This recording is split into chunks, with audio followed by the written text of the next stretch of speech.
warahmatullahi wabarakatuh. Bagaimana caranya agar kita selalu bersabar dan berprasangka baik pada Allah walaupun doa yang kita panjatkan belum nampak hasilnya? Masya Allah. Saya beri gambaran gini. Quran surah kedua Al-Baqarah ayat 144, itu yang 3 tahun. Quran surah ke-21 ayat ke-83 sampai ke-84, itu yang 20 tahun. Satu, Quran surah 2 ayat ke-144, itu yang 3 tahun. Kedua, Quran surah ke-21 Al-Anbiya ayat ke-83 sampai 84, itu yang 20 tahun.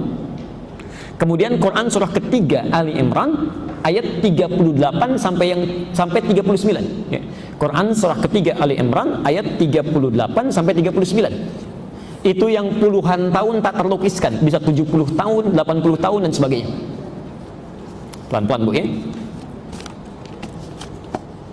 Jawabannya, solusinya ada di Quran surah kedua Al-Baqarah ayat 186. Dan Quran surah ke-21 ayat 90 sampai 91. Itu solusinya. Pelan-pelan. Baik, mari kita jawab. Nabi Muhammad SAW, ya, saat beliau mulai menunaikan salat dalam misi risalahnya, itu selalu nengokkan kepalanya ke langit, Bu, minta dipindahkan kiblatnya. Ya, karena saat itu kiblat pertama menghadap kemana? Ke Baitul Maqdis. Ya, ke Baitul Maqdis. Jadi kiblat pertama saat salat itu menghadap ke Baitul Maqdis. Tapi beliau itu selalu meminta kepada Allah, nengok ke atas gini, ke langit, mohon supaya bisa dipindahkan kiblatnya ke arah Masjidil Haram, ke Ka'bah. Ya. Ibu tahu apa yang terjadi? Apakah saat beliau seringkali menengadah ke langit begini dikabulkan doanya seketika? Tidak. Ternyata nunggu setahun, nunggu 2 tahun, baru setelah pindah ke Madinah, ya Masya Allah, setelah pindah dalam perjalanan ke rumahnya Ummul Bashar, diundang dalam satu jamuan zuhur, ya, berangkat beliau ke sana, saat makan siang itulah kemudian tiba panggilan salat, saat menunaikan salat baru turun ayat Al-Baqarah 144 itu. Setelah pindah ke Madinah kurang lebih 3 tahun itu. Ya. Qad nara taqalluba wajhika fis samaa falanuwalliyannaka qiblatan tardaha fawalli wajhaka syatral masjidil haram. Kami selalu perhatikan engkau. Lihat kalimatnya, kami selalu perhatikan engkau. 3 tahun diperhatikan oleh Allah Subhanahu wa taala. Engkau seringkali memalingkan wajahmu ke langit memohon supaya dipindahkan kiblatnya. Ya. Fawalli wajhaka syatral masjidil haram. Mulai sekarang silahkan palingkan dirimu, pindahkan kiblatnya ke arah Masjidil Haram. Maka berputarlah salatnya 180 derajat begini, berputar, ya, dan diikuti oleh para sahabat. Sampai hari ini tempat itu kemudian dikenal dengan Masjid Qiblatain. Ya, Masjid Qiblatain. Pelan-pelan. Jadi Nabi berdoa baru dikabulkan setelah berapa lama? 3 tahun. Nabi Ayyub alaihissalam sakit luar biasa, diuji dengan luar biasa, penyakit yang tidak pernah diderita orang sebelumnya, tidak akan dialami orang setelahnya. Ya. Istrinya mengatakan, kalau dalam bahasa kita, Papa kan Nabi Rasul. Nabi Rasul. Angkat tangan bermohon kepada Allah, mintakan. Bukankah doa Nabi akan cepat dijawab? Apa kata Ayub? Kalau dalam bahasa kita, berapa lama kita mendapati kesenangan? Kata istrinya kurang lebih 20 tahun. Berapa lama kita diuji dengan seperti ini? Saya sakit, ya, kita kehilangan harta benda. Kata istrinya beberapa tahun. Ya, kalau beberapa tahun itu ukurannya barangkali 7 tahun, 8 tahun, sabar itu. Ya. Kata Ayub, nanti saja. Kalau sudah masa sakit ujian ini sama dengan masa senangnya sama-sama 20 tahun, baru saya akan mengangkat tangan bermohon pada Allah Subhanahu wa taala. Malu rasanya diberikan kesenangan 20 tahun, diuji beberapa tahun, langsung mengeluh kepada Allah. Nanti kalau sudah tiba masanya sama-sama seperti itu, baru saya minta. 20 tahun berdoa dikabulkan. Wa ayyuba idnada rabbahu rabbi anni masani yadhurru wa anta arhamar rahimin fastajabna, dijawab 20 tahun. Nabi Zakaria menikah, berumah tangga, belum memiliki keturunan. Tapi Masya Allah, tidak pernah putus asa, berdoa sampai dikatakan di surah Maryam itu, dari ayat 3 sampai dengan nanti puncaknya ayat 13 setelah lahirnya Yahya, itu kata beliau, saya tidak pernah putus berdoa, ya Allah, wasta'ala ra'sus syaiba, sampai rambut saya memutih, beruban, fisiknya sudah lemah. Ibu bisa terbayang nggak? Ada orang berdoa terus sampai fisiknya sudah semakin lemah, rambutnya sudah beruban. Artinya berapa tahun itu berdoa tuh? belum terkabulkan. Baru dikabulkan ketika beliau merawat Maryam mihrab, berdoa kepada Allah di Ali Imran Quran surah 38 ayat 39 itu. Baru dikabulkan setelah puluhan tahun. Ibu bisa bayangkan, ada nabi, rasul 3 tahun, puluhan tahun berdoa tidak putus asa baru dikabulkan. Ya. Ada orang bukan nabi, bukan rasul, baru 3 hari berdoa ingin cepat dikabulkan. Quran surah 2 ayat 155. Al-Baqarah 155. Quran surah 2 Al-Baqarah ayat 155. Nanti ditutup baru terakhir baru saya jawab rasionalitas doanya. Pelan-pelan.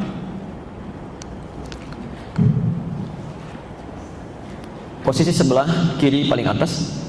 Wala nabluwannakum bisyai'. Lihat persamaannya. Dan setiap orang yang hidup, kata Al-Quran, setiap orang yang hidup pasti akan kami uji dengan berbagai persoalan kehidupan. Jadi kata Allah, setiap orang hidup pasti punya masalah, akan diuji dengan masalah. Perhatikan rumusnya Bu ya, Pak ya. Masalah ini diujikan oleh Allah kepada kita bukan ingin menjadikan kehidupan kita bermasalah, bukan, tapi untuk meningkatkan kualitas kehidupan kita menjadi lebih baik. Kalau tidak diciptakan marah, bagaimana ketahuan sabar? Kalau tidak dibuat bohong, bagaimana bisa ketahuan jujur? Ya. Kalau tidak diciptakan sombong, bagaimana bisa nampak rendah hati? Ya. Jadi kata Quran, pasti orang hidup itu pasti punya masalah. Tidak ada yang hidup yang tidak punya masalah. Ya.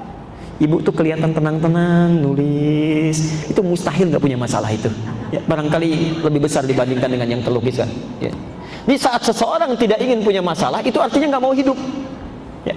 Karena persamaannya hidup pasti punya masalah. Saat dia tidak punya masalah, pasti sudah tidak hidup. Ya. Saya cek dulu, ibu ingin punya masalah atau tidak? Tidak. Agak bingung ini ya. Dijawab pengen, takut gak bisa selesai. Ya. Dijawab tidak, takut gak hidup. Lihat sini. Masalahnya banyak. Ya. Minal khawfi wal ju'i wa naqsi minal amwali wal anfusi wat thamarat. Saya tutup ke ujungnya saja. Lihat ujungnya. Wa basyiris sabirin. Kata Allah, berikan kabar gembira yang saat diberikan ujian itu dia sabar.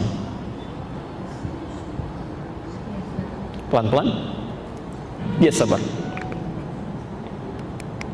Jadi rumusnya, saat kita diuji dengan masalah, saya, Anda, kita semua, kata Quran pilihannya cuma satu, tidak ada yang kedua, apalagi 3. Pilihannya hanya satu, sabar. Karena mengeluh tidak menyelesaikan persoalan. Ya. Ada banjir datang, macet. Ya. Sebagian gerbang tol Cikunir misalnya ada yang rubuh tuh kemarin. Orang pada mengeluh, ngapain ngeluh? Ya. Toh mengeluh juga tidak akan bisa memperbaiki itu lagi. Terima dulu. Ya. Sabar dulu, terima. Kesabaran nanti melahirkan pikiran yang jernih, respon mulai muncul. Tapi yang menarik di Quran, kalau kesabaran sudah hadir, adab selanjutnya bukan ikhtiar dulu, adab selanjutnya mintakan solusinya kepada Allah supaya dibimbing mencari solusi terbaik. Permintaan itu yang disebut dengan doa. Quran surah Al-Baqarah kedua ayat ke-45. Lihat. Wasta'inu bis sabri. Sabar dulu. Wasta'inu, ini poin kita. Kita ambil kesabrinya dulu, salatnya nanti di sesi yang lain. Kata Quran, jika Anda punya persoalan dalam kehidupan, mintakan solusinya. Minta solusi itu artinya berdoa. Ya, mohon kepada Allah, mohon. Ya. Bisabri, kalimat sabar digandingkan dengan minta tolong. Artinya sikap orang-orang yang sabar itu kalau bisa menerima dengan sabar, maka muncul jalan keluar yang pertama kali, dia akan mohonkan solusinya kepada Allah Subhanahu wa taala. Sikap sabar bisa melahirkan ketenangan, memudahkan kita untuk memanjatkan doa. Jelas sampai sini? Sekarang mari kita sambungkan. Kalau kemudian kita berdoa kepada Allah, lalu kita bertanya, bagaimana sifat Allah dalam mengabulkan doa kita? Apakah seketika akan dikabulkan? Apakah akan tertunda? Atau jangan-jangan diganti dengan yang lebih baik? Ya. Yuk sekarang kita bahas bagaimana cara Allah mengabulkan doa kita. Quran surah kedua Al-Baqarah ayat 186. Jadi inti pertanyaannya tadi, ya, kita akan jawab. Jadi pertanyaannya, bagaimana supaya kita bersabar saat doa kita mulai dipanjatkan atau menunggu jawaban dari doa. Lihat poinnya. Wa idza sa'alaka 'ibadi 'anni fa inni qarib. Al-Baqarah, Quran surah kedua ayat 186. Ayat 186. Wa idza sa'alaka 'ibadi 'anni fa inni qarib. Ya. Muhammad, jika ada hambaku mencari-cari aku, bertanya kepadamu. Jadi ada orang mencari-cari Allah. Maaf, saya tanya ibu, bapak, kalau ada orang mencari-cari Allah, umumnya itu apa kebutuhannya? Biasanya punya masalah. Ya, punya masalah. Baru cari Allah. Dia mau berdoa, minta. Perhatikan, ini bagus sekali dalam bahasa psikologi. Fa inni qarib. Katakan kepadanya, tidak usah lelah mencari. Aku sangat dekat. Sangat dekat. Ibu bayangkan begini ya. Misal ustadznya terlambat, ada pengajian. Ibu tanya, Bu, mana ustadznya? Aduh, saya belum tahu nih, belum ada info. Dengan yang kedua, ustadznya menyampaikan sudah dekat. Ya. Mana yang memberi harapan? Kalimat pertama atau yang kedua? Kedua. Dan cenderung memberi ketenangan ya. Kata Allah, saya tidak perlu dicari, saya sangat dekat. Asal kamu mau mendekat, saya dekat. Yang paling menarik, lihat, setelah dekat dengan Allah baru dijawab, ujibu da'watad da'i idza da'an. Ya. Biasanya kalau sudah dekat dengan Allah kan minta ya, berdoa.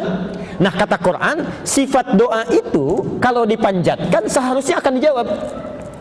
Ya. Akan dijawab. Mustahil ada doa yang tidak dijawab. Setiap doa itu pasti dijawab. Ya, pasti dijawab. Ya. Yang tidak dijawab itu cuma salah satunya tadi ya, ada sesuatu yang haram pada dirinya yang menjadikan doa terhambat ya. Jadi sifat doa kata Quran itu kapanpun akan dijawab. Bahasanya menggunakan ujib fi'il mudhari pakai hamzah ya. Kalau kalimatnya fi'il mudhari dalam bahasa Inggris itu setidaknya punya 3 makna ya. Present, continuous, atau future. Kalau tidak sekarang dijawab, nanti dijawab, atau di masa yang akan datang pun akan diberikan. Nah, sekarang perhatikan cara Allah menjawab ini, ternyata nanti ada 3 cara. 3 cara. Bisa present, saat dia meminta, seketika diberikan. Ibu minta, ya Allah, anak saya mau ujian, mohon luluskan ya Allah, seketika diberikan. Baik. 2, pelan-pelan. Dan kita berakhir di sini ya, mohon maaf karena kami harus ada di tempat lain harus mengisi. Kata Quran, Allah akan memberikan jawaban doa saat kita sanggup untuk menerimanya ya. Yang pertama langsung diberikan, yang kedua ditunda sampai kita sanggup menerima apa yang kita mohonkan ya. Saya berikan ilustrasinya begini, ibu punya anak SD, masih baru masuk SD kelas 1. Lihat teman-teman di sekitar yang sudah senior dibandingkan anak ibu itu sudah punya motor. Lantas anak ibu meminta anak bapak supaya bisa dibelikan motor. Anda punya kemampuan, dibelikan tidak? Tidak. Umumnya tidak. Umumnya tidak. Akan ditunda itu sampai dia sanggup untuk bisa menaikinya. Nah, ada sifat doa begitu. Kadang-kadang saat dimintakan menurut Allah, kamu jangan dulu ya. Ya Allah, saya butuh kendaraan ya Allah ya, supaya dengan kendaraan itu hamba bisa lebih mudah mengikuti taklim, salat berjamaah. Kata Allah, jangan dulu sekarang, karena iman kamu belum kuat, masih naik turun. Nanti begitu punya kendaraan mulai muncul ria, amal kamu bisa habis ya. Wah, kalau dulu kan tinggal jalan, begitu punya motor, den ya, baru berangkat masjid diputar-putar komplek tetangga itu ya. Nggak tahu tetangganya sedang ke Bandung, itu pahalanya habis. 3, Allah akan mengganti, ini poin penting ya, mengganti apa yang diinginkan dengan apa yang dibutuhkan. Allah mengganti apa yang diinginkan dengan apa yang dibutuhkan. Kadang-kadang keinginan kita itu beda dengan kebutuhan kita. Karena itu saat kita meminta sesuatu, ini seringkali tidak sadar bahwa sebetulnya yang dimintakan itu sudah dikabulkan, cuma kita tidak sadar. Lebih baik sesuai dengan kemaslahatan hidup kita. Ingat, pengabulan doa itu bersanding dengan kebutuhan, bukan keinginan ya. Nah sekarang, bagaimana sikap kita kalau ternyata apa yang dimohonkan ini nampak belum terkabul seketika, Sama seperti Nabi meminta dikabulkan 3 tahun kemudian, Nabi Ayub 20 tahun kemudian, Nabi Zakaria puluhan tahun kemudian. Karena menurut Allah Nabi saja belum siap sekarang, nanti ada tahapan-tahapan. Ya, barangkali kamu belum banyak berdoa, sekarang kamu banyak berdoa, pahala datang. Ya, dengan banyak berdoa tahajudnya jadi lebih rajin. Ya, bukankah kalau sudah punya masalah tahajudnya jadi rajin? Ya, puasanya meningkat, baca Qurannya nambah. Ya, itu di Quran surah ke-70 ayat 19 sampai 23. Itu kata Quran begitu tuh. Ada yang demikian. Ya, di Allah kadang-kadang biarkan itu supaya pahala berkumpul. Ya, tapi yang menarik, cara kita menyikapinya itu tidak mudah. Kadang-kadang naik turun. Apa Allah tidak mengabulkan juga ya? Nah, kita tutup. Kalau dalam suasana demikian, maka Allah berikan jawaban di Quran surah kedua Al-Baqarah ayat 216. Ini pamungkasnya. Ya, Quran surah kedua ayat 216. Posisi sebelah kiri paling atas. Sudah? Kutiba alaikumul qitalu wa huwa kurhul lakum. Jika Anda punya persoalan serius dalam kehidupan, ya, saya ulang. Kata Allah, diwajibkan bagi kalian itu berperang, memerangi diri. Ya. Ayat itu sedang berbicara tentang konteks jihad fisik, ya, konteks peperangan. Ya. Tapi ulama tafsir memahaminya dengan lebih luas. Ya. Perang yang paling sulit itu bukan memerangi musuh yang nampak, ya, tapi memerangi keadaan diri kita yang tidak stabil. Ya. Perang melawan iri hati, perang melawan malas, perang melawan dengki, ya, perang melawan hal-hal buruk dalam diri. Nah, kata Quran, lihat kalimatnya. Kalau ibu bapak punya perasaan-perasaan yang tidak baik saat berdoa kok belum dikabulkan juga, kata Quran perangi itu. Ya. Wa huwa kurhul lakum, walaupun saat memerangi perasaan itu barangkali tidak menyenangkan itu, gak enak. Ya. Lihat logikanya. Asa an takrahu syai'an fa huwa khairul lakum. Asa an takrahu syai'an fa huwa khairul lakum. Boleh jadi di balik yang tidak disukai itu ada hal-hal yang terbaik yang Allah siapkan untuk Anda. Kita harap-harap ingin dikabulkan segera, kata Allah jangan. Ada pahala yang saya mau berikan karena kamu seringnya berdoa, seringnya salat, seringnya baca Quran. Wa asa an tuhibbu syai'an fa huwa syarrul lakum. Tapi di balik yang kamu harap-harap cepat itu barangkali ada keburukan yang nanti bisa didapatkan. Apa logikanya? Ujungnya wallahu ya'lamu wa antum la ta'lamun. Karena Allah tahu apa yang terjadi di masa depan, kamu tidak tahu. Ya. Barangkali ibu minta cepat sekarang bagus, tapi di masa depan ada masalah. Ya. Ya Allah, mohon luluskan anak saya ya Allah ke ITB ya Allah. Ternyata tahun pertama nggak lulus, tahun kedua nggak lulus, ya. Baru diberikan lulus tahun ketiga. Atau bahkan mungkin dialihkan harap-harap ke ITB, tiba-tiba masuk ke YIN. Bisa terjadi. Ya, bisa terjadi. Kami dulu 2003, ibu, saya punya keinginan kuat ke Madinah dulu, ke Madinah. Bahkan dulu berkasnya dipersiapkan, kemudian diberikan rekomendasi, dan kalau dalam hukum diberikan tanda tangan yang rasanya di Timur Tengah itu sulit untuk menolak, ya, karena ada tokoh-tokoh tertentu di Indonesia yang kalau sudah memberikan rekomendasi itu cepat diterimanya. Ingin berangkat ke Madinah, ibu tahu apa yang terjadi? Qadarullah seketika terjadi bom Bali. Ya. Saat terjadi itu semua jatah-jatah beasiswa ke Timur Tengah itu ditutup peluangnya. Jangankan lewat beasiswa, masuk ke sana saja itu diperketat, tertutup. Anda tahu apa yang terjadi? Ingin ke Madinah, ke Saudi, tapi berangkatnya ke Libya, ke Tripoli. Saya baru mengerti setelah selesai masa studi itu. Ternyata lewat Libya itulah kita bisa singgah, bukan cuma sekedar ke Madinah. Ya. Kita bisa singgah ke Mesir, kita bisa singgah ke Tunisia, kita bisa singgah ke UAE, kita bisa singgah ke berbagai tempat, dan kita bisa ketahui itu. Kalaulah dulu Allah sampaikan saya dikabulkan misalnya ke Madinah saja, belum tentu bisa masuk ke negara lain. Ya. Tapi ternyata Allah menginginkan lebih. Karena itu, jika Anda sedang berharap sesuatu, sabar terima itu, barangkali ada yang lebih baik yang sedang Allah persiapkan di balik itu semua. Dan tolong jangan tergesa-gesa, kata Nabi, orang yang berdoa tergesa-gesa itu doanya tidak akan pernah dikabulkan. Ya. Kata sahabat, kita tutup, wa manil ajalah ya Rasulullah. Siapa yang tergesa-gesa itu ya Rasulullah? Yaitu orang yang saat berdoa langsung menyimpulkan doanya tidak terkabulkan, maka sepanjang dia berdoa tidak akan pernah dikabulkan lagi. Ya. Di apapun yang sudah disampaikan, tugas kita berdoa, tugas Allah mengabulkan. Dan tolong jangan mengerjakan sesuatu yang bukan urusan kita. Ya, jangan dipikirkan itu. Cukup ibu berdoa saja. Nanti giliran Allah yang dia mengabulkannya.